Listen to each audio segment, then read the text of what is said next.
Hi, welcome, and thank you all for joining us today for this special program brought to you in joint collaboration with Nutritional Therapy for IBD and South Asian IBD Alliance. I'm Kim Bell, a co-founder and director of Nutritional Therapy for IBD, and I'll be moderating today's session. Eating with Crohn's disease and ulcerative colitis is a daily challenge that is often exacerbated when gathering together in social situations, and particularly around the holidays. And as we're in the season now of many festivals, celebrations, and holy days, such as Holi, Passover, Easter, and Ramadan, we've gathered here together today to discuss concerns that patients and caregivers may have in participating in these holidays, and discuss ways in which we may be able to navigate them to make patients and caregivers feel more at ease. Joining us today are two gastroenterologists, Dr. Gauree Konijeti, who is one of our medical advisors at Nutritional Therapy for IBD, and Dr. Taha Qazi from Cleveland Clinic, as well as two patient advocates, Basmah and Sharan, Khela, who are also team members of the South Asian IBD Alliance. So each of them provides unique perspective on this topic. And so we really look forward to having an engaging discussion with you all.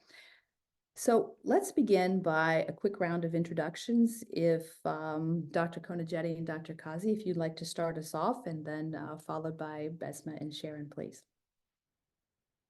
Yeah, hi. I'm Dr. Gauree Konijeti. I'm a adult IBD gastroenterologist at Scripps Clinic in San Diego, California. It's nice to meet you all. Thank you for being here. Hi, my name is Taha Qazi. I'm also an adult gastroenterologist at the Cleveland Clinic. It's so nice to meet everybody, and I'm really looking forward to the discussion. Hi, my name is Basmah. I live in Minnesota, and I've been living with Crohn's disease for about 20 years now. And I am a patient education coordinator with SAIA. Hi everyone, my name's Sharan. I'm from London, England, and I have had Crohn's for 22 years now. And I am with SAIA as the lead patient advocate here in the UK. Thank you. And thank you all so much for joining us today. We really appreciate everyone gathering here together today and to share your knowledge and expertise with us. So as we begin, we'd like to start off with a couple of questions for our physicians. We'd like to ask if you have specific recommendations that can really help patients and families to be able to engage in the upcoming holidays and to allow them to practice their cultural beliefs and their religious beliefs while at the same time taking care and managing their IBD optimally. If you all. Yeah, I can start. So I think it's obviously very hard sometimes with holidays and cultural traditions and big gatherings. I think that can create a lot of uncertainty for patients on how they're going to navigate the situation, maybe not having as much control over what they eat.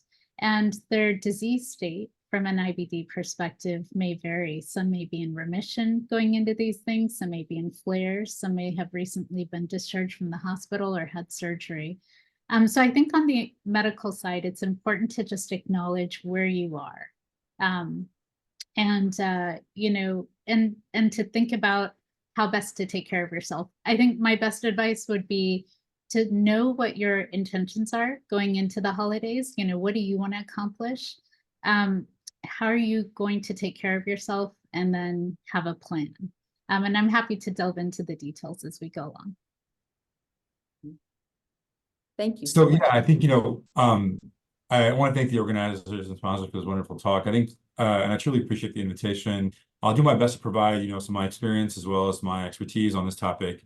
And Ramadan Mubarak to everybody who is celebrating. It's obviously a wonderful month for a lot of us, but it can be tied to a lot of guilt, a lot of other feelings as well. And I want to hope to really lend a sympathetic and empathetic ear on how we can manage this month and manage our experiences in this month in the best way. Yeah, thank you, Dr. Qazi. Well, as we delve a little bit further, that really navigating diet can be such a complex issue, that it's a sensitive issue for a lot of patients, and it's often aggravated by, again, the gathering in the social settings, and patients often really worry about, how can they join these and how can they feel more at ease. So is there something in particular, Dr. Konijeti, that you might like to add about to help patients to manage their diet at the, as part of these celebrations? Yeah, absolutely. So I think, obviously having a handle on what's working for you diet-wise right now, and maybe what hasn't worked for you in terms of specific food triggers. It's also helpful to just look back at maybe prior holidays, or prior get-togethers, and ask yourself, well, what was challenging for me in the past? Was it specific foods? Was it just changing the timings of when I'm eating? Was it comments, from family members or friends about what I'm eating or how I look? So I think challenges can vary. But, from a practical standpoint, I think just going in prepared. So, if you are traveling, at least just on the medical side, again, just make sure you have all of your medications. Have your as needed medications too, in case you do encounter symptoms. So you are ready and prepared. If you know that you're taking certain supplements, or, using protein powders, taking vitamins, make sure you take all of those with you. It just makes life a lot easier. You can get things shipped to your hotel, on Amazon, and that can sometimes help with liquids and things like that. But when it comes to the actual get together, talking to your host is really helpful. I realize the degree to which people are comfortable talking about their condition can vary. And so you sort of have to think about, how much do I really want to let them know? But I need to let them know enough so that they can understand where I am in this process. And maybe that if I'm not eating something, it's not to do with how their food tastes. It's more just maybe something that I can't eat for myself right now. You can always offer to bring a safe dish. You can try maybe small amounts of their foods that you might not be used to eating. So allow yourself a little bit of food freedom, but maybe not so much that you feel like your symptoms are triggered. My last, advice is, I realize our patients go through a lot. And in some ways, I think everyone's going through something, whether or not it's visible or whether or not it's terribly symptomatic. And so when you talk to your host or talk to those around you about what's going on, I think people will be more empathetic than you imagine, and that might actually help you feel more connected and less alone during the holidays. Those are Yes. good points. Dr. Qazi, would you like to? Yeah, and so, bouncing off of that, I think there's this, in the month of Ramadan, Muslims tend to fast between the daylight hours, and one of the biggest questions I get during this month is, what can we do about the fasting? Can we fast? Is there any way, how can we manage the fasting? How can we manage the time before the fast, and how can we manage the time after the fast? In terms of IBD, I'll first speak to the evidence on fasting and as a factor in this. So I think this is the important part of it. There's 1.8 billion Muslims in the world, and I think there's only 2 studies that I was able to find, especially investigating how fasting affects Muslims and how fasting affects generally the process of IBD.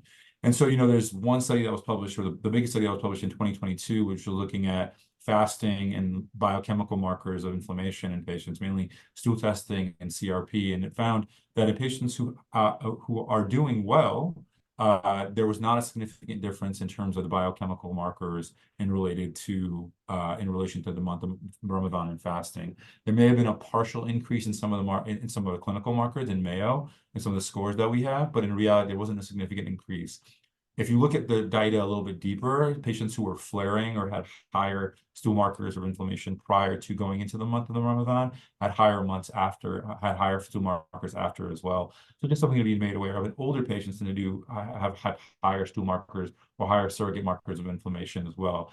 There's another study that came out, I think, in 2002 in Europe from Iran, looking at the quality of life of patients during Ramadan, and found that patients who fasted actually had a better quality of life. Now, I want to highlight two major important points in that study. There was no objective markers tied to the study. And this was a study, you know, where it's following patients over the course of 2 years. And there are a lot of benefits that people get from being in the month of fasting that are not necessarily related to fasting itself. And I do want to highlight those things as well, so that in many ways we can extricate a lot of the things that centralize our focus on Ramadan, the not eating, the diet, the nutrition, and what we often get from the benefit from Ramadan, which is oftentimes the benefit of community, the benefit of gathering together, the being with friends and family, which can often be very, very important. So there are things, you know, so from this data, what I will say is that it appears to be that patients can safely fast during Ramadan if they have, for one, are in clinical and biochemical or endoscopic remission. And obviously, you should speak to your medical provider, but there are ways to sort of have these conversations, and being proactive is very, very helpful.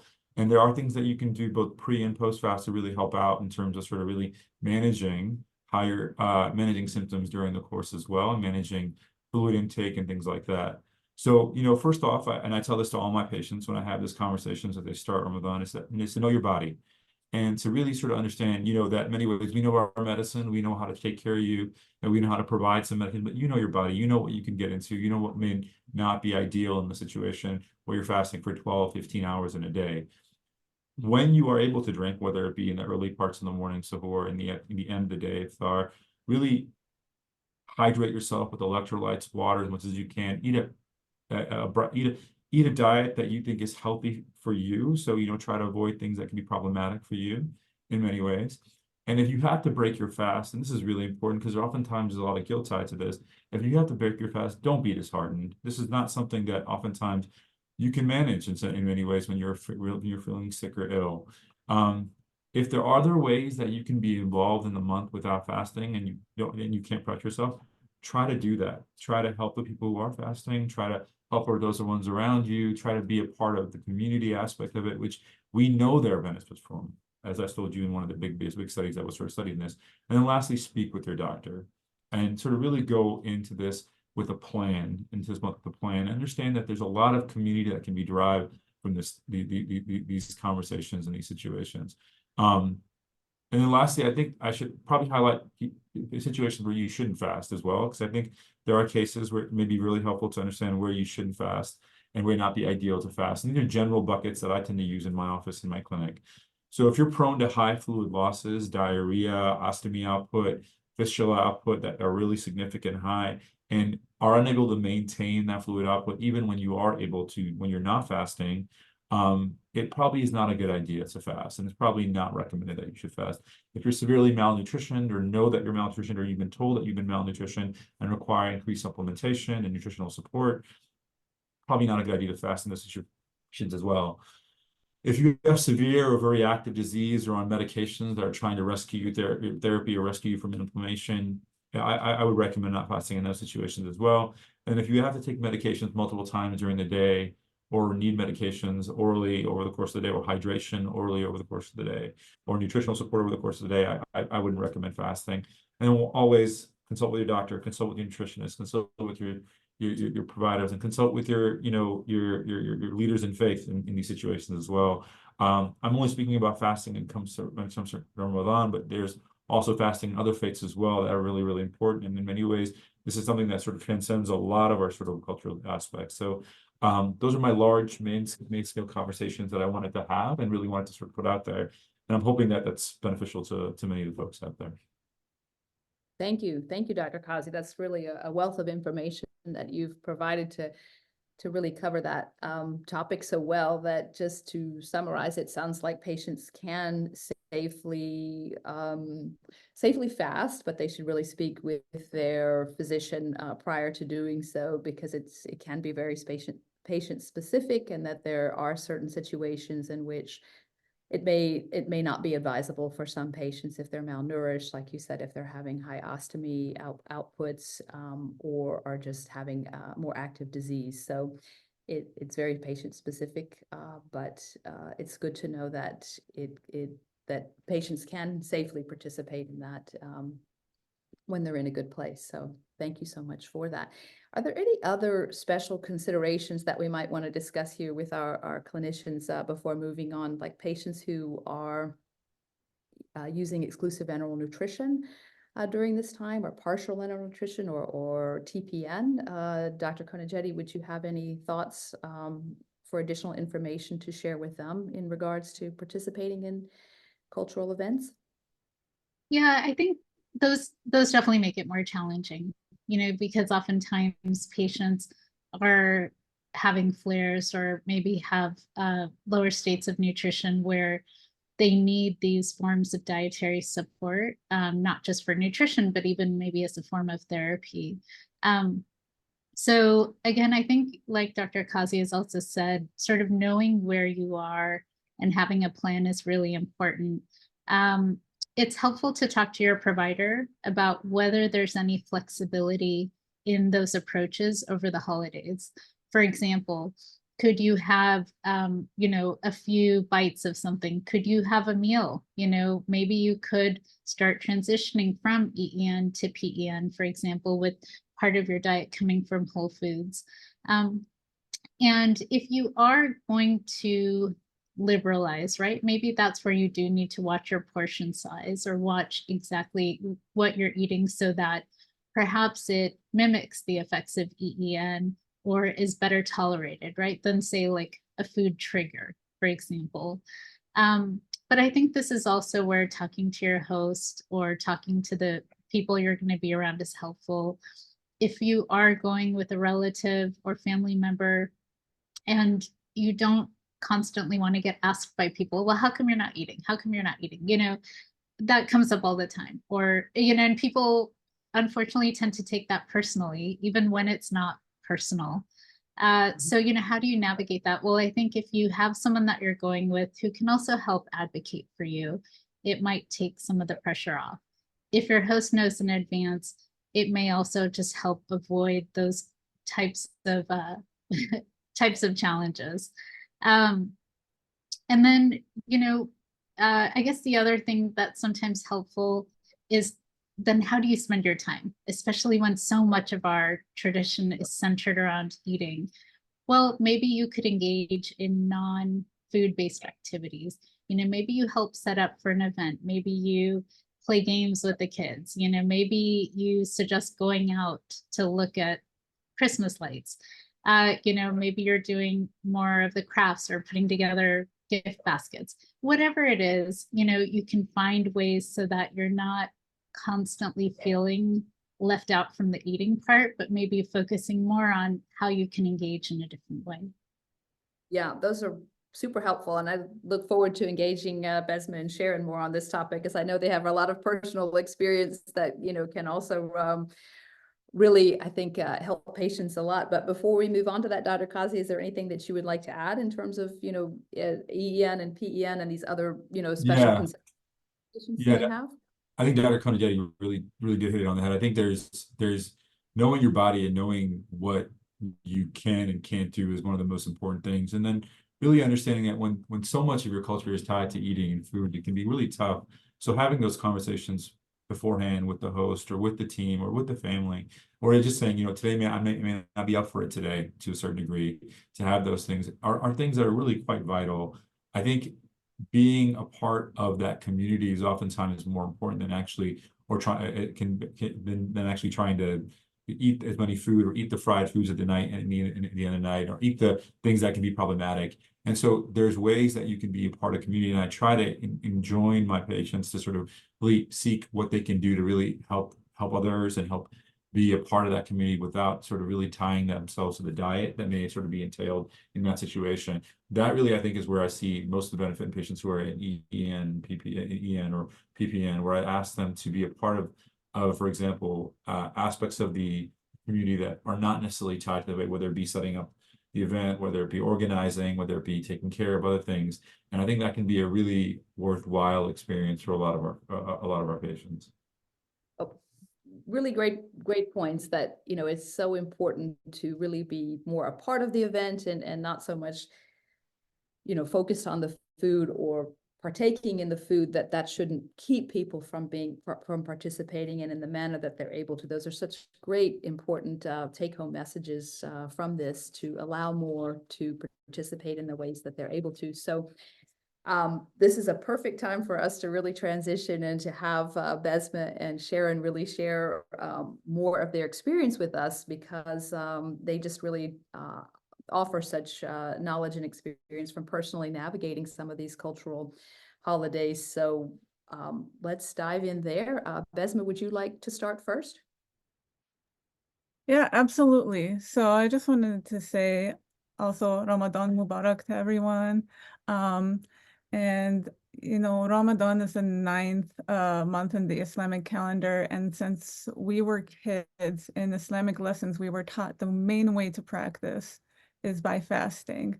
And a lot of us did it way before we were required to do so. For instance, I started when I was about 8 years old. I just wanted to join the rest of my family in doing it. And so as my Crohn's disease became more severe, it was very difficult for me to come to terms with the fact that I couldn't fast for the first few years. My family encouraged me, saying that it was okay not to fast, but in my own mind, I felt like I was a failure. I was very guilty. There was a lot of fear of missing out on what everyone else was doing. And I did not have as strong of a foundation of the Islamic religion as I do now. And so it took a lot of internal monologues, pep talks to tell myself, okay, what are some of the things that I can do? I can focus on my prayers, reading the Quran, finding ways to improve myself over time. And so, one of the harder things, honestly, also was trying to figure out food, even though I couldn't fast, how to how to talk to hosts and talk to other people about my dietary restrictions, because I didn't want to talk about my health issues a lot, but unfortunately, we had to. I would say that people genuinely want to help, and they want to be able to feed you. And so I think over time it just got easier, but it took a long time to get to where I am now. Thankfully, I am in remission. And now the main challenge is to think, okay, how many days I can fast without overdoing it, or in what kind of foods can I eat without feeling so crummy the next day. I have to kind of stay away from fried foods a lot. So I'm still kind of navigating that a little bit, but it's getting easier over time, I would say. So yeah. Great. Thank you for sharing that, Basmah. I think that will really be insightful to a lot of people that really struggling with a lot of the same thing, and that's what we often find when managing Crohn's disease and ulcerative colitis, whether we're patients or caregivers, just really a lot of guilt, and that's just another aspect of it that you so nicely shared, and how you were able to navigate that and to find a good balance and something that can work for you. Sharan, could you please share with us some of the experiences and the challenges that you've had? We look forward to hearing more from your experience and the knowledge that you can share with us. Yeah, sure. Thank you. So for me personally, when I come from a sick background. So growing up, I think the biggest challenge was just not feeling like I could open up about my condition. I'd never really heard anyone talk about, their personal health. So I felt like I needed to keep it to myself. And I feel like you show up to events putting on an act. Even when I was in a flare, I would pretend that I was completely fine. And I would just eat whatever was on offer, because I didn't want to offend anyone. Food is such a big thing, and food hospitality in our in South Asian community is a huge thing. If you refuse food, like both doctors mentioned, it can come across as if you're offending the host. Like, why aren't you eating? Or, is it not good enough for you? And for me personally, with my weight, I've always been slightly underweight. So that was another concern. And people would always make comments that, oh, are you not eating because you don't want to gain weight? Like, is that why you're not, picking up any of the food that's on offer? So then that would always kind of play on my mind, and I would force myself to eat to make sure that I wasn't getting those comments. So it was tough growing up trying to navigate around that. But I think over time I've been able to, put myself first and really understand that, I need to be comfortable in these settings. And I think it's just really accepting what you're going through and opening up to the people around you and trusting them that they, like Basmah mentioned, they do really want to help. For the most part, I don't think anyone has any ill intentions. I think it is just a lack of knowledge. And I think over time, it is kind of opening up. It's becoming more it's more accepted that we can talk about our personal health issues, and there isn't any kind of, I mean, it's still there to some degree, but I do feel more comfortable that if I'm going to like a family get together, and there's like a religious holiday or something that we're celebrating together, that I can say ahead of time, look, I will either say that I've already had food and I'm going to come in and enjoy the company because I want to be there, or whoever's hosting will say we'll accommodate to you and we'll get you whatever you can eat. Or if I don't particularly feel comfortable, if it's say like a distant relative that I'm not completely comfortable opening up to, then I just kind of pick and choose. I'll look around, see if there is something that is on offer that I can eat, so that it still looks like I'm getting involved and not just completely avoiding foods. Or I just I'll like have a drink or something that works for me. And in more of like a if we go to the Gurdwara, they do offer longer food there as well, and I do the same thing. I'll pick and choose things from what's on offer that I think will work for me. And I'll just, because I'm surrounded by family whenever I do go, generally there aren't comments. I remember when I was a kid, some like aunties or uncles would come up to you and say, oh, your tray's empty, like why aren't you having longer? And it would make me really anxious, because I would think, okay, maybe I'll go and get more. But then the only person hurting in all of this is the patient. So I think the best thing to do is look out for yourself. And I'm very lucky that my mum's always been very supportive. So, she's always quick to back me up in any situation, or she'll say, oh, she's not eating because she's already had food and she didn't want to have that much, or she'll come up with something so that I know that she's always got my back. But I think the main thing for me is, over the 22 years of now having Crohn's, is learning that it's the most important thing is putting yourself first and making sure you're comfortable. And I think rather than isolating myself from these festivals, I've learned that I can adapt, and the main thing is enjoying the company. And rather than isolating myself because I'm worried about not being able to enjoy the food there, I appreciate that I can just attend and enjoy the company.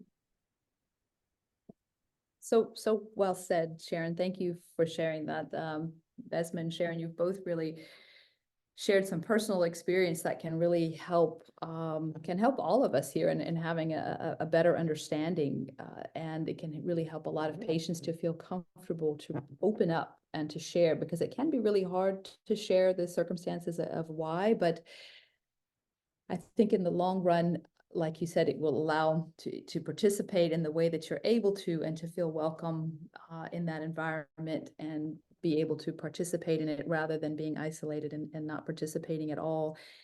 And I would like to offer here really to caregivers also, because my son has Crohn's disease, and as a mother, that I felt that, as you described with your mother, I always felt like that was a role, something that I really wanted to protect and shield my son from, knowing that if we were going to be going to a gathering and that he wouldn't be able to eat certain things, but really family was aware, of his circumstance, and to bring something that would really work for him, that always seemed to help us. And he felt the same way.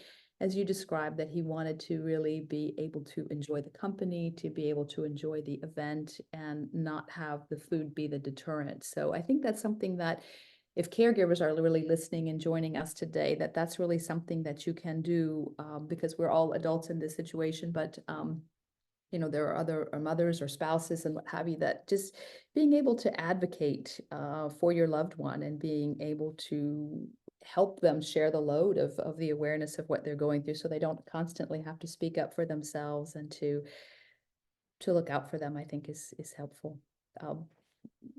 Before we move on to some of our other sections of this discussion, is there anything else that anyone would like to add while we're kind of on this theme of navigating these sessions, these holidays, I mean?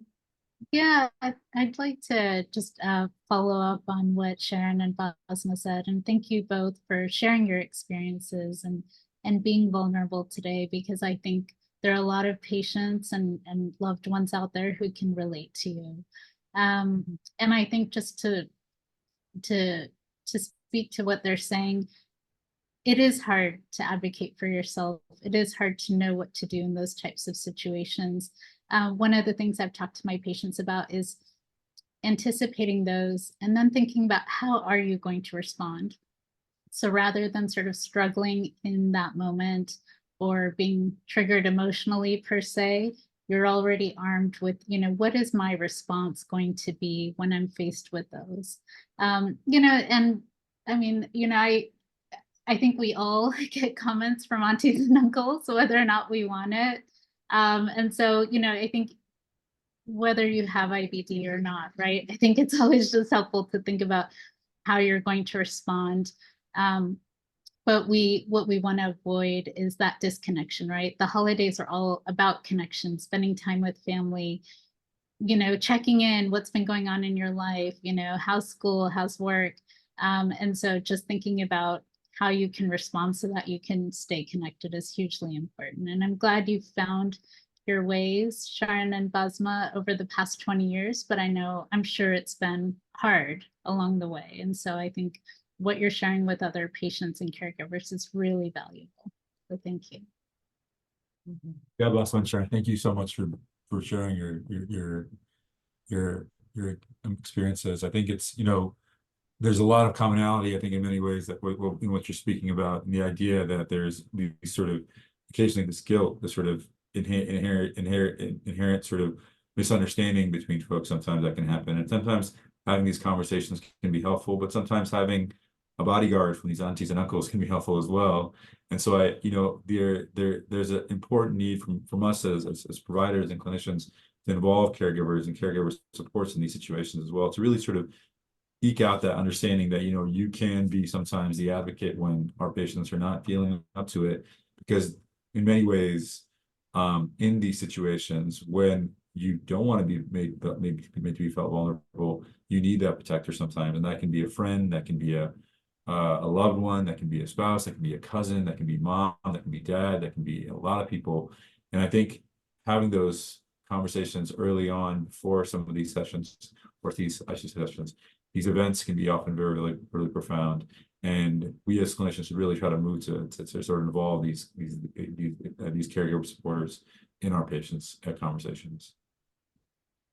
Thank you, Dr. Qazi. That's a really great point, that you all as clinicians can really, you know, help to engage caregivers in that way. That could really be very supportive of patients. We do have a couple more questions that patients really would like to know about, that maybe as clinicians you could help to guide. Is that patients who have active IBD, they often, you know, are experiencing symptoms, you know, during this time, like nausea, bloating, early satiety, and even urgency, while, you know, at this time during the holidays. And so would you have any specific recommendations to help them navigate this? You know, I think so those are some really common complaints that a lot of our patients have in these situations. I think in many ways, I think that the biggest thing that I can offer, obviously, is, at least when it comes to some of the sort of festivities where you sort of really know know some of the triggers that that can cause those symptoms are one of the most common things that are really helpful.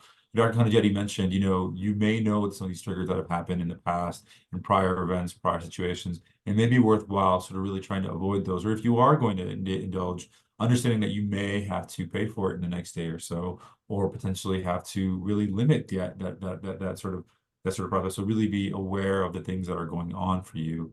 I think when it comes to nausea, bloating, gas, there's obviously medications we can provide to help some of those situations. But if your disease is really predominating, if your disease is flaring and really causing you to have a lot of those symptoms, we really need to know as clinicians so we can sort of understand what and get behind it. So what may be the real source of what's going on?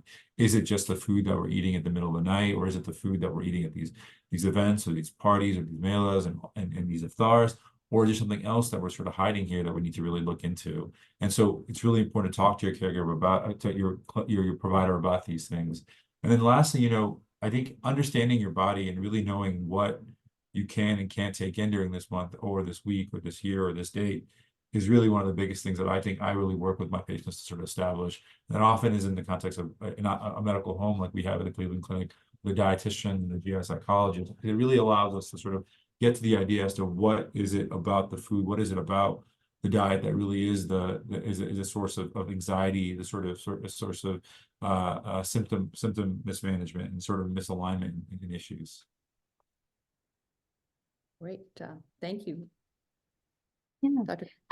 Yeah, I completely agree. I think to add to that, knowing what's worked for you when you do have those symptoms is important. Sometimes it's not even just the food, right? It's the stress, it's the travel.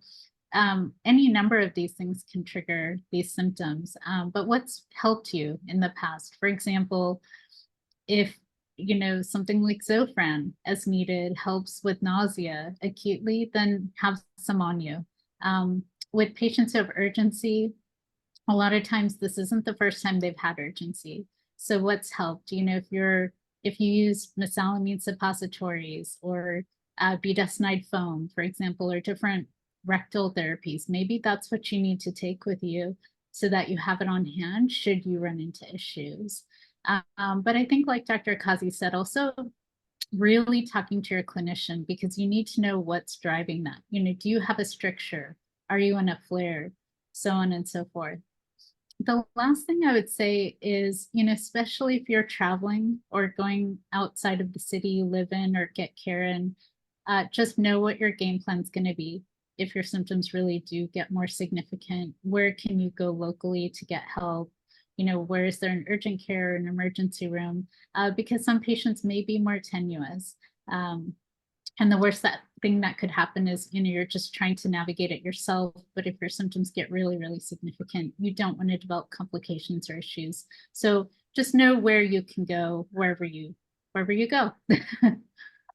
That's great points, to be prepared and to plan ahead, and very, very helpful from both of you. Additionally, a question that really commonly comes up, because around holidays, there's just always a lot more sweets, right? That it seems to be part of the festivities, but a lot of patients will say it's the sweet foods or the fried foods that may cause problems for them, and that, patients even sometimes have concern ahead of time, and some are even asking as part of this program, will the sweet foods and the fried foods, will that be okay for me? So I don't know if you would like to start, Dr. Konijeti, and Dr. Qazi to comment as well, please. Yeah, I think, a lot of it is knowing yourself, making sure you take care of yourself, but then understanding where can you be flexible.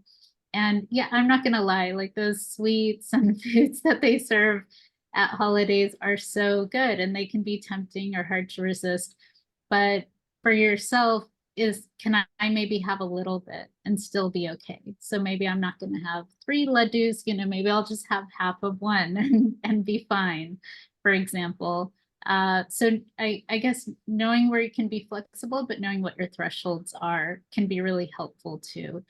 The other is, and we talked about this earlier, bringing your own dish, bringing a sweet to share. So for example, if you're on a specific diet, say SCD, AIP, Crohn's disease exclusion, whatever it is, how can you maybe prepare a sweet that you can share with everyone, but that would also be compliant with the diet you're on? And sometimes that can be really helpful, and also just showcase a skill, or have another sort of creative way in which you can engage in the holiday with your family, but still have something that works for you. Great, thank you. Yeah, I think just to echo that comment, I think one of the common things that tends to happen, especially in the month of Ramadan for a lot of my patients, is when they're in remission, they're doing really well, that they tend to overeat.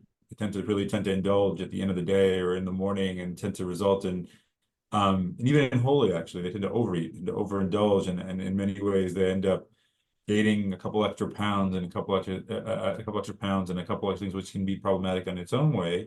But in many ways, I think the issue that can be a concern for a lot of our patients is, can these fried foods and can these sweets cause a flare and cause other problems that we can say, and that's a real concern. We know that some food avoidance is a big issue in our communities and in the IBD community. And so I think in many ways, what I tend to sort of really counsel in these situations is what Dr. Konijeti mentioned is, bring your own dish. Sometimes you can actually make the dishes that you bring are often better for people than some of the things that are actually being served occasionally. In many situations, the food that you can't, if you're forced into eating food, or socially forced to eating food, understand that there's ways to sort of temper the amount of food that you're eating. 1 or 2 laddus can be it. 1 or 2 baklavas can be it. Trying to limit the amount of food that you can eat, because that can be an issue. And many of my patients who have, I counsel on what they've done. They've been able to counsel their family members on what can also be healthy eating in some situations. And I think that's really a big factor about ways that you can understand that diet does play a role in our disease in many ways, and in some degree that can also expand to some of how diet can play a role in helping other people with other conditions like heart disease and diabetes, et cetera, which are also a big factor in the South Asian community. Thank you, Dr. Qazi, and really great suggestions by both of you, Dr. Konijeti and Dr. Qazi. And I must admit that resonates with me quite a bit, and I'm sure with many of our audience members also, that one of the take-home messages was moderation, and the second one was about not really denial or not having the items, but really it could even be about substitution.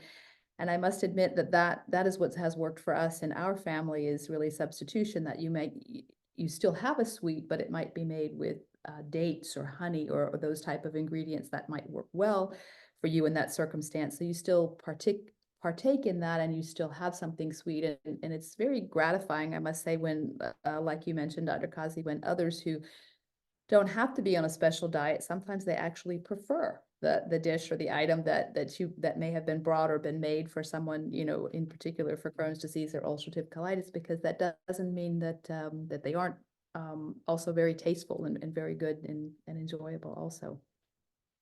Well, one other question that really comes up that we would like to have our clinicians answer is that patients with short bowel syndrome or ostomy, that they often have to worry about increasing output at social situations and how to navigate that. And would you have recommendations that you could offer for these patients, please?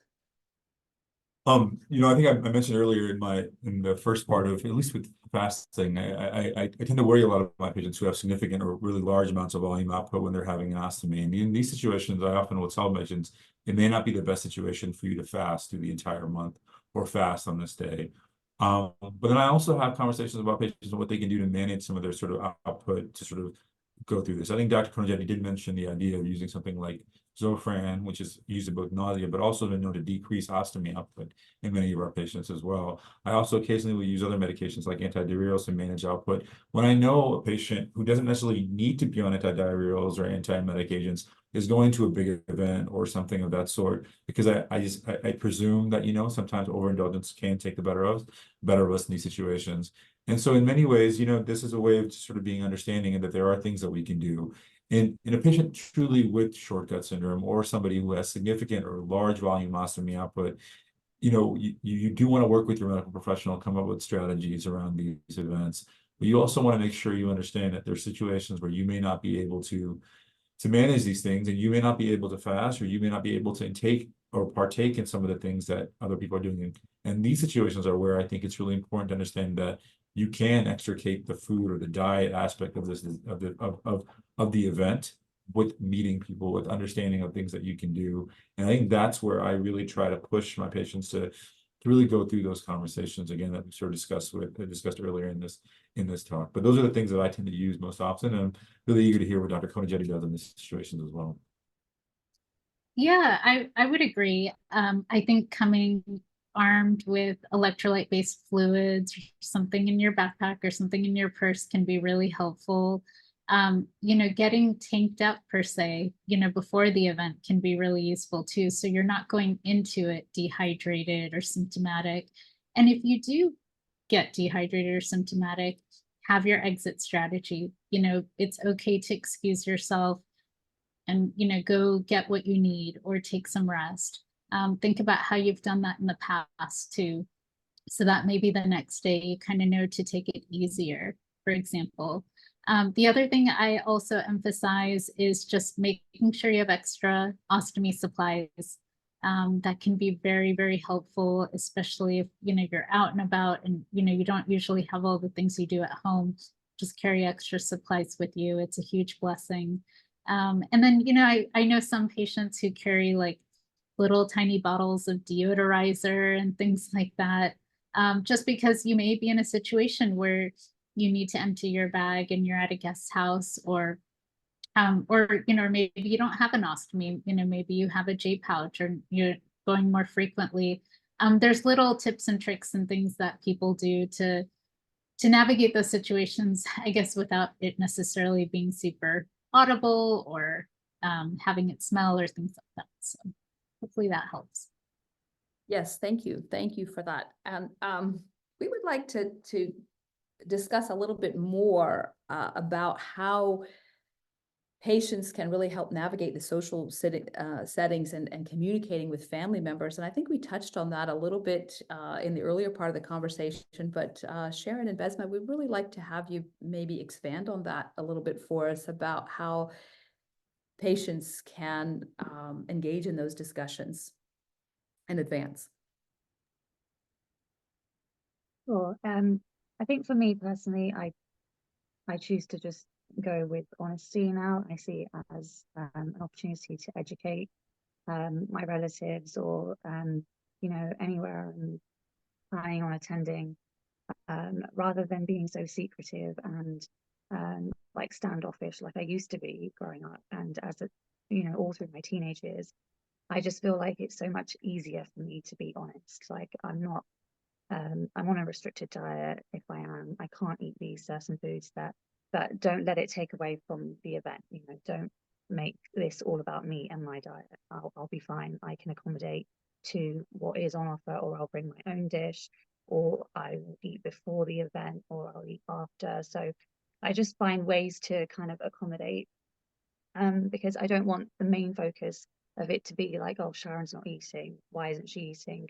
What can we do to, fix that? Instead of that, I would rather just enjoy, the event, any social gathering that we have, and accommodate according to that. If it's, for example, if we're all having takeout, then I'll ask for something that does work for me. So I think just being completely honest has worked wonders for me over like in recent years, as opposed to putting myself in situations that might hurt me, might trigger symptoms, which it has done in the past. I've overindulged on so many occasions, and then I'm the one who suffers. I spend a week with really bad symptoms, and it's just not worth it. So I think for me, it is just being honest. And over the time, I think my relatives have become more understanding of IBD as well. So it helps for them to learn, about this condition and how it can affect us, and how the importance of diet in IBD, I think, which is still kind of not everyone thinks diet affects it in the way that it does. So being able to have those conversations, I think, has really helped for me. Yes, thank you, Sharan. I think as we said patients and caregivers really want, and family members want to support, and sometimes we have to help educate them about how they can do that. And Basmah, can you maybe comment on that as well? Maybe. Yes, I mean, Sharon took all the words right out of my mouth. I also live by honesty and education now. Like I said before, you know, family and loved ones, they genuinely want to know and help you out. So I don't eat foods that I can't anymore. I just say, you know, these are my food restrictions. If I eat this, I will feel horrible the next day. And they've been more understanding over the years.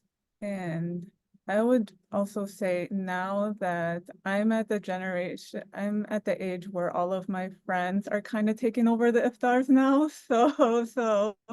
And I feel like we're much more understanding in general about food restrictions. And so everything is a potluck these days. And so bring in your own safe foods, and people are labeling what's in them, and it's become so much more easier to navigate. But yes, I thought with honesty and education goes a long way. So. And I would also like to, I would like to also add, we were talking about what could happen if you do overindulge or you eat something you shouldn't. I always have something in the freezer, like broth or a safe food that I could eat for like the next day, just to kind of reset myself. And yeah. So. Wonderful. You both are just a wealth of knowledge and experience, and really encourage patients to really come forward and to find their voice in this space, which is so important.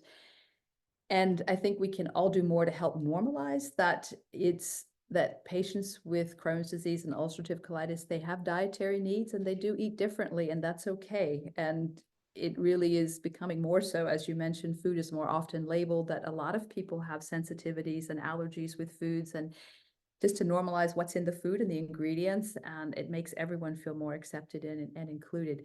And along those lines, Dr. Konijeti, are there certain resources that you could recommend to help patients with their meal planning for the holidays, as well as for mental health resources during this time? Yeah, there's a lot of great resources. So importantly, you know, you're not alone in this journey. There's a lot just through social media in terms of patients, you know, who have their own websites. There's the Crohn's and Colitis Foundation. They have an excellent section on diet and nutrition, as well as mental health resources. There's Nutritional Therapy for IBD, which Kim runs. A wealth of knowledge for providers, caregivers, patients alike, has a lot of data on there, but also just practical ways to navigate diet in different situations or based on your disease state. There are also other sources. The United Ostomy Association of America has a lot of great information. So for patients who may have an ostomy, have had a total proctocolectomy, I think that that's really useful. You know, at our site, we do have like a local website related to Scripps that has a list of especially local mental health resources, and so where to get support.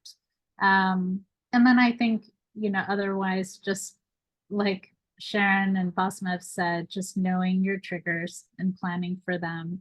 And so just going in prepared, I think those will help patients the most. Yeah, I think I echo those same resources. I think those are all things that I've used. The Crohn's and Colitis Foundation website. There's multiple apps that you can use for mental health in these sort of times as well. A lot of conversations. I think also this is a good time to lean on family and friends as well. I think this is a great experience, I think, for us, but I think also to remember that this is a community that you're working with, and so this is a situation where if you feel like you can be vulnerable to family members and friends, this is a great experience that you can sort of have those with them about not only from an educational perspective, but also just from an understanding of disease state and disease management. Yes, thank you. Well, I know our time is starting to get close, but really an important topic that we would like to be able to get to and include in this discussion is that we may have physicians joining in on the conversation today. And so Dr. Qazi and Konijeti, we would really like you to be able to offer maybe some advice and recommendations for your colleagues in terms of how they can interact with their patients and empower them to have discussions, you know, with their providers about cultural considerations and participating in holidays. So we can start. Yeah, I can start. I think the one thing I've come to realize is sometimes it's key to sort of have an open mind and to certainly understand that we live in we don't live in a monolith. We have people from different cultures, backgrounds, and ideas. And so really to make a connection with some of our patients, I often sort of use, some of my patients are fasting this month, and some of my patients are doing this, and some of my patients are doing this. And so in many ways, when I can connect with my patients in that way, it's often really helpful. Getting to their level is often really helpful as well. Sometimes the separation of being on the computer and typing is not ideal. And so really sort of being in the proximity of the patients, really taking to know them, something that I find to be really helpful to sort of really make that connection. But I think in these situations, it's often really important to keep an open mind and understand that, you know, we don't know everything about the disease, and we don't know everything about our patients. And this is a great opportunity to learn a lot. Sometimes it just takes a question like, how are you sleeping at night? And how are you experiencing the next month? What are you doing that are not necessarily based on the sort of check boxes that you need to make sure you get for your symptom scores and whatnot, but more about the patient themselves and the person themselves that you can really engage in. And that can really provide a lot more meaning to the day, as well as the clinic event as well. So. Yeah, I would absolutely echo what he just said. You know, I think understanding your patients and, you know, how do they sort of integrate their culture with their diet, with their lifestyle? You know, tell me more. What does that look like for you? How can I best support you? You know, what questions do you have? What does it look like when you celebrate Holi, or when you're with your family during Ramadan, or you know, these different scenarios? I think because what I found is it looks different for everybody. And it may look different from year to year, depending on how they engage. I think we also see a generational effect. You know, we've certainly seen the impact of what it's been like, you know, with our parents' generation, you know, if they're immigrants, if they're still living in their home country, but subsequent generations may be a lot more open to discussing these things. And may also have different food preferences as well. So they may not necessarily stick with what we consider traditional cultural fare. So again, I think just taking the time to ask patients is probably the most important first step. And then helping them navigate that depending on their disease state, where they are, you know, and what they're expecting to happen in terms of travel or these different celebrations. The other is just really partnering, you know, with a good GI dietitian, a GI psychologist. You know, they are invaluable providers, you know, in our practice, and certainly we aren't practicing alone here. And so I think having a team of people you can work with during the process is great. Great, thank you both. That's very, very helpful. Well, we are right at about the hour, but there has been a couple of questions that have come in. So if we could maybe take the time to just field a couple of questions, that would be great. One of the questions that has come in is that, you know, should all patients avoid gluten, or should all patients avoid fiber? Is that something that you could answer, Dr. Konijeti? So it's not as black and white as that. I think, as we all know, I'll talk about the fiber piece first. So in general, we do know that fiber is very good for the gut. But what probably matters more than fiber, no fiber, is soluble versus insoluble fiber, right? And so a good way to think about that is, and our dietitian says it best, anything you can cut with the fork is going to be soluble. So think about your oatmeals, your mashed potatoes, or well-cooked vegetables, your soups, things like that, as opposed to, say, a bowl of raw celery. So that's kind of the analogy I give in my practice. fiber overall is good, but if you are having symptoms, if you're in a flare, if you have a stricture, depending on how symptomatic that stricture is, it would be better than to focus on soluble fibers, just because those tend to be a little bit easier in the gut and less likely to cause symptoms.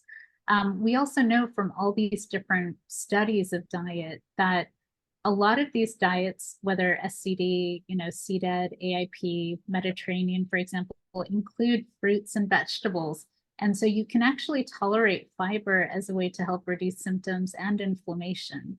So they're not necessarily bad. I think a lot of it is just about texture and how you're integrating those. And then when it comes to gluten, I realize there is a wide variety of opinions and belief on this, but I think it's very individual. So, I think you have to figure out whether or not that's something that makes a meaningful impact for you in terms of exclusion, or maybe you just lower the amount. What's probably more important than gluten or no gluten is the quality of the carbohydrates. So I would say focus more on nutrient-dense carbohydrates and move away from the ultra-processed foods, right? Both contain gluten, but the ultra-processed foods come with so many more issues in terms of pro-inflammatory potential compared to sort of nutrient-dense, less processed carbohydrates. So that would be my best advice. Certainly if you have celiac disease or a condition where you need to avoid gluten, then avoid gluten altogether. But it's not as black and white as you need to be on it or not be on it. Thank you very much. That was really helpful and a lot of detail, and that should really help patients quite a bit. Is there anything that you would like to add, Dr. Qazi? No, I think Dr. Konijeti really hit it in the head. I think it really isn't as black and white as no or yes. I think it really is a conversation. I think in many ways, at least with gluten insensitivity and gluten issues, it can be really trying to understand what is it about the particular food or particular food that's really causing the issue. If you do have, for example, a condition like celiac disease, and yes, it is within your best interest to avoid gluten. But in many situations, it's a conversation regarding what is it about gluten itself that interferes with. And similarly with fiber, what is it about the fiber itself that's really causing the issues?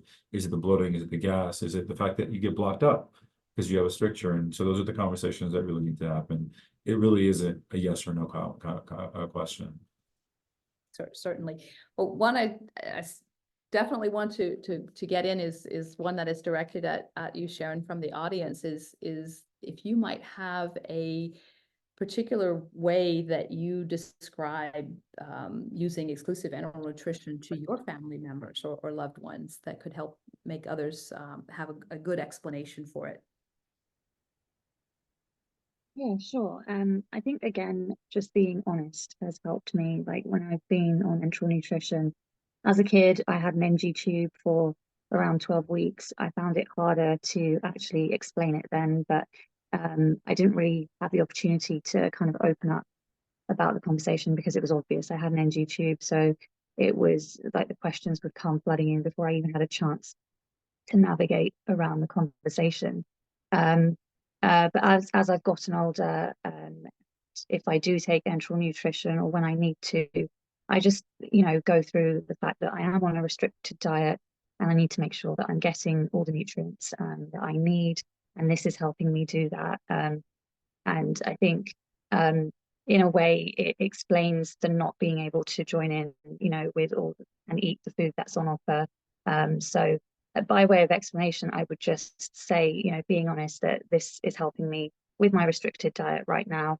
And it's allowing me to get all the nutrients without affecting me or, without losing too much weight.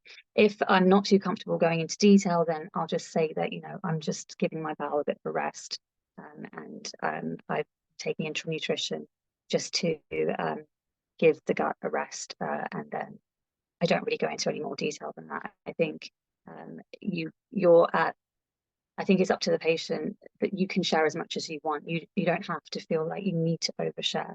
So as much as you're comfortable to say, it could just be as little as I'm on enteral nutrition or I'm just drinking shakes for now. And that's all it needs to be. As much as you're comfortable sharing is, I think, what it should be.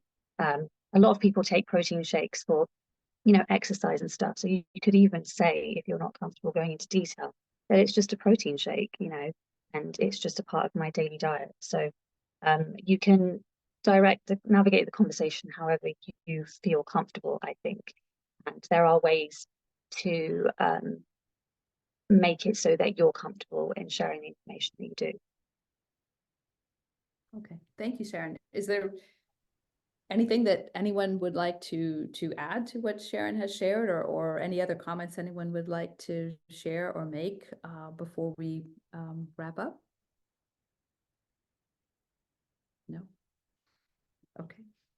Well, you all have just provided a wealth of information here. It has been such a pleasure to moderate this session. So thank you to all of our panelists for joining us today. Thank you for the audience for listening in, and thank you to our team members, both at South Asian IBD Alliance and Nutritional Therapy for IBD, for helping to put the program together. So we thank you all, and we ask you to stay in touch with us. We look forward to having more programming and more discussions like this, that we hope having these open and honest discussions can really break the stigma around, having IBD, and help patients and caregivers to really find their voice and to have their needs understood and have them met. So thank you all. Thank you. Yeah.